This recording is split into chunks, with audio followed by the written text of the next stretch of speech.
Hey, what's up everybody? BDF 44 coming at you another video. Alright, so I didn't create as much space to make this video.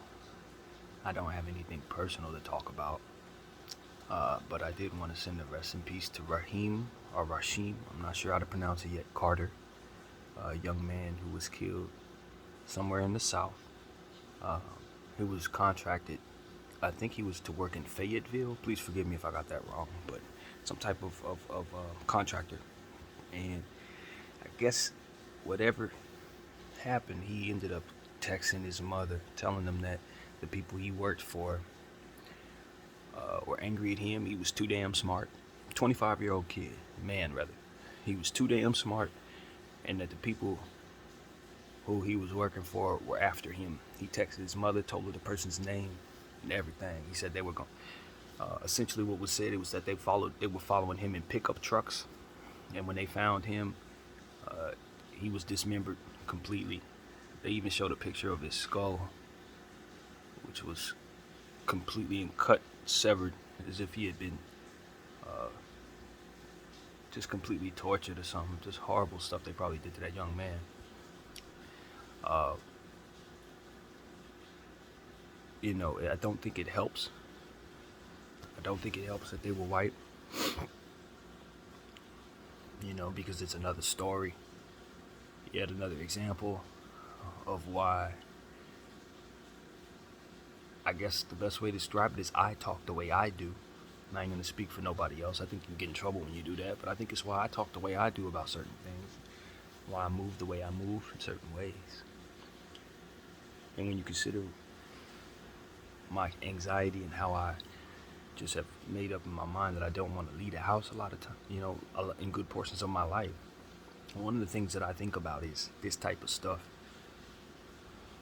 I don't find myself to be a particularly scary individual as it pertains to things like this happening, but I think it contributes to why I ultimately am comfortable alone, without giving it as much thought, but more so just reacting to the realities of such. And I'm a black dude in California. It's a different world in some ways, but not really in others. I think at the end of the day, there's so many, as I've mentioned, demonic energies and forces that are out there. Staying prayed up is a necessity for those of us who believe. But even for those of us who believe, sometimes, it just becomes a little much. You're just sitting there like, what can we do,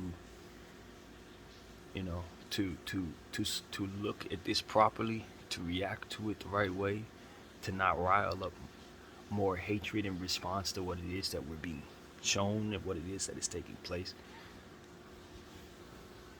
I always ask the question by default. This is not specific to this situation, but why am I being shown this story at this time? Another race story that pops up that allows us to hate, allows us to feel about ourselves, allows for us to choose to be compassionate about the story or roll our eyes at the fact that there's another one. And it's just, you feel sorry for the victim at hand. And the family and his mother, that's what it is. These circumstances, whether they are as they seem, manipulated, or whatever the case may be, it still has a victim attached to it. And that's what I need to say. It doesn't matter if you believe in conspiracies or if you think there's a bigger issue at play or not. Whether you think there's racism all over the world, or if you just think there's an entity that wants you to believe that racism is very much more of a focus than what it is, regardless of what, it's still sad because it has a victim attached to it. And so that's how I feel about this story. It's the same way I felt about every story that ever came out that had something like this happen. You just hate the fact that the circus attaches itself to it and turns it into something that makes it more than a senseless, horrible, and hateful crime. More in a sense that it turns into something that allows for people to fight over their skin color, over the history of this country and our perception of it, as vague as it is. because I know this generation hasn't necessarily been given as much attention to the history of racism in this country or in this world as maybe certain generations past. And so it's a bit of an eye roll when people like myself get up and say racism is alive. Now it's almost like the culture we're in has made it so that we're disrespectful for even doing that. Anytime a black person cries racism, the environment we're in now is that of appalled others, which is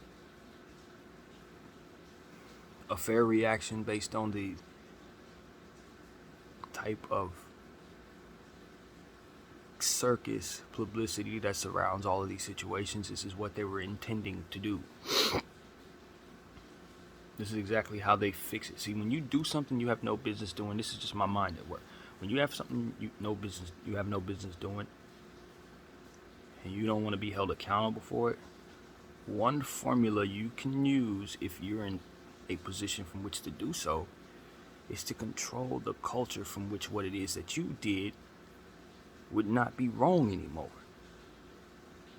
You got to manipulate the people itself and their opinions themselves so that you don't get viewed as bad as what you did should be viewed. And that is exactly what I think has happened here in a very, very patient, complicated way over the years. They've taken racism, and instead of the natural reaction that should come from having those things done to you being acceptable, they've made it so that the culture itself looks at the people who are complaining and victim shames them. But we're in a world where we look at victim shaming as the worst thing in the world, but when we black folks react to the trauma that takes place, that leaves us psychologically at whatever space it does when we see stuff like this, we're often, because of the environment for which has been manipulated so that some can get away with what they've done to us without being held exactly as shamed as they should be or accountable as they should be held. They just mold the environment itself to say, you know what, shun them every time they complain about it and patronize them every once in a while so that they are reminded that we, quote unquote, care about what it is that happened to them. Every 3 years, we will pop up and give them a campaign to remind them that we care. But in between those 3 years, when they bring up what happened to them, the environment itself is that of, oh my God, here you go, rolling your eyes. Reverse racism, everything that we did to you, you did to us in our minds, so therefore, it used to be don't believe your lying eyes. That's what we used to get hit with. No, this is not happening to you.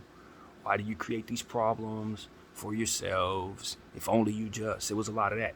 Then when the math didn't add up no more, then it's like, well, you pull the race card on everything. See how we react to our own people when we do this? We cancel ourselves. We send each other away just to make you feel better. And it's like, no, that's a created environment too. That's an environment for which you can create so you can say, see, we're tired of having to hold ourselves accountable. No, what you do is exaggerate the accountability you hold to certain people and then do weird and cruel stuff to them to show us that you've done right when you haven't changed the environment itself, making certain things that happen to us unacceptable. You would rather mold the environment to make it so that when we speak up on what happens to us, we are considered trolls, or we're considered irritants, or we're considered nuisances to the people who agree that what happened to us is acceptable. That what happens to us in these situations, because they're exaggerated and circused and Tasmanian deviled around by whomever, however the circus is, now it's like every time something real happens, it's as if we've cried wolf when we never did. But if you can make it look as if people are crying wolf when they're not, it has the same effect.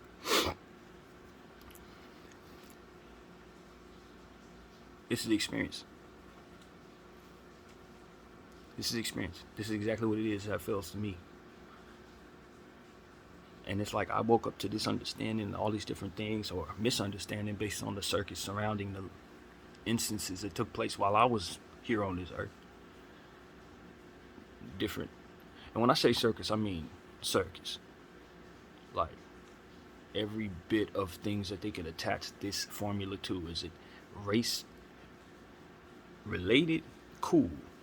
Allow us to do all types of things around it to make it look a certain way, or make it look even more so than what it is, so that you will be tired, mentally fatigued, have your ego attached to the side of the fence that you believe in the most. All of these different things that just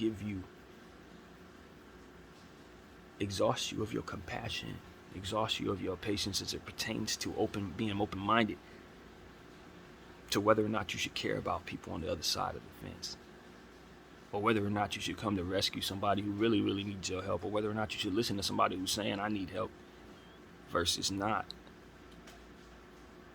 These are the type of things I'm listening to or paying attention to, rather than I just shake my head, because I've seen this formula a lot of different times and I know what's happening here. Every single time they are doing their bidding to mold our minds to accept or not accept certain things a certain way. And that's why I get frustrated when I see these type of stories, because I know this is yet another pulse.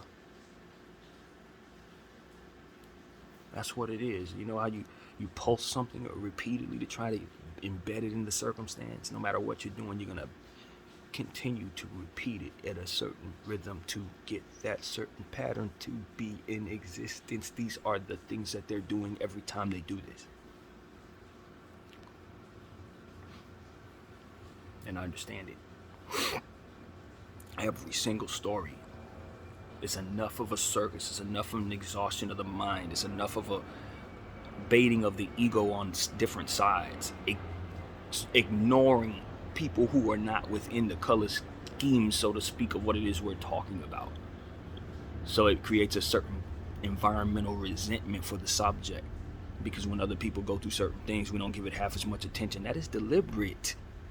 It's deliberate. It's to make it so that others don't give a damn about what it is we're talking about. It's to make it seem as if you're the most important thing in the world where everybody else isn't. It's that created environment is why people are exhausted of our trauma,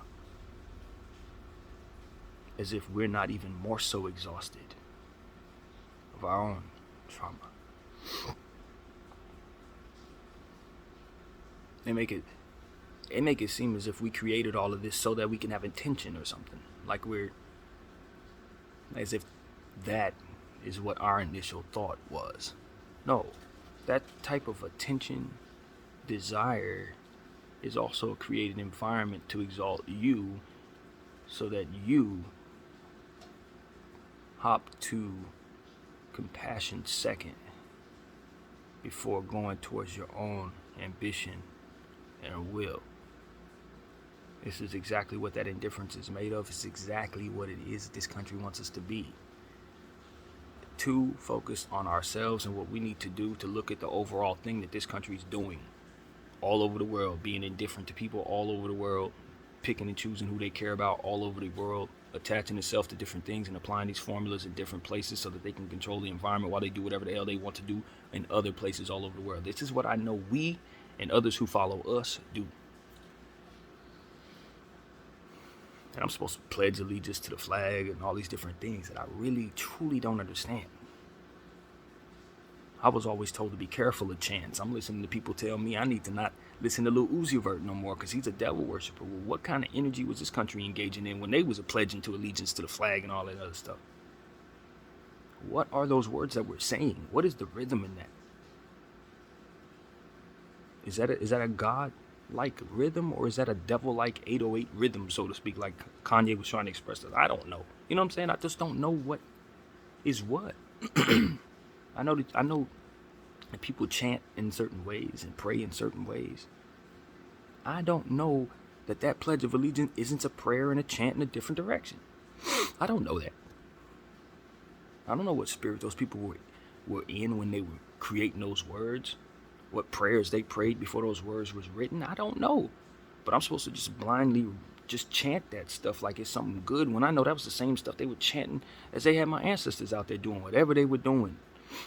That all of us are apparently too exhausted of to even talk or think about.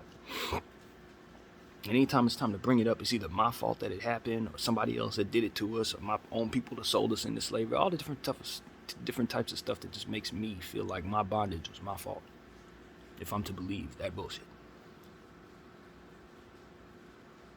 And it's like you got a lot of black people complicit with that because they have their own ways of thinking. I don't know.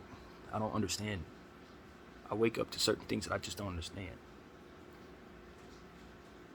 And it's like I'm wrong for even saying it. Hence what we're talking about.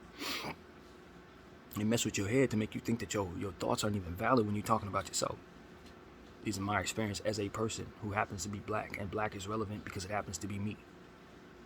And it's my experience and what I can share with the world. But the environment I'm in, the world that I'm in, the country that I'm in has made it so that being black is offensive.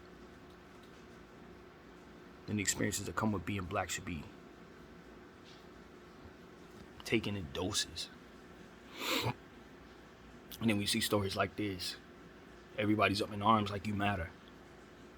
But when you start talking, you don't. You know, if that young man was still alive, whatever he had to say about his circumstances, do you know what they would have told him? Stop pulling the race card. That's exactly what they would have told him. You're pulling the race card, just like they tell the rest of us. Don't pull the race card. Don't tell us at all about your trauma that we can't relate to because we're annoyed by the fact that you're speaking about it. And we don't know the first thing about what that is about, but we're certainly tired of it. And my thing is, how do we ever do that to anybody else in any other walk of life as it pertains to trauma? No. But it's perfectly acceptable when it comes to African Americans. Just like the exploitation of our image, character, or what have you, the molding of our character and how it goes when a black guy gets in trouble. Oops, I'm not supposed to say that. Why? Because the environment we're in means that I'm supposed to be annoying the white folks when I say that. And that happens to them too. In really, really exaggerated ways when they're white. Especially so they can be just perfectly exhausted by this conversation. I'm telling you this how it is. White guy says N-word one time. They skin him. Skin him. Leave him there for his example to all other whites. Why? Not so they'll stop being racist, so that they'll be more racist if they are. You're going to hate that. You ain't going to like that. That's unfair. That's undue punishment. That's going to exhaust you every time it happens. That's going to be a cry wolf-like effect. Every time we say one word, and that's their position. That's how I'd feel if I was on this side. The worst happens to us. So what am I gonna feel when the worst happens to y'all? It's due. I'm not thinking about why any of this is in place. I'm not looking at the history to find compassion for you. That's the last thing I want, because every time anything happens to you, we're getting exactly what we got coming to us tenfold. Except for that happens once in every blue moon. But just like any other exhibition or any other example or any other display, it's meant to make you think it's more of them than it is. It's supposed to be loud so that you think it's everywhere when it's really over there, and over there. That's it. It ain't everywhere. But this evil, this racism and all this stuff, you're going to find that everywhere. Every nook and cranny where black people are found, you're going to find people in place that hate them spiritually. This is what I've come to understand. It's not even about what you say, what you don't do, what you have done, how well you love people. That don't matter, man. That stuff is spiritual. They take a lot of strength from that. When they really believe in that racism, it ain't about nothing other than their faith applied so that they can get through their life. Killing black people is what they do. I'm telling you. And we're supposed to act like this doesn't exist, like we don't have serial killers out there who hate us for no reason. This is what it is. You say, oh, Brandon, you're extreme. Am I? Homeboy's head was severed ever so perfectly.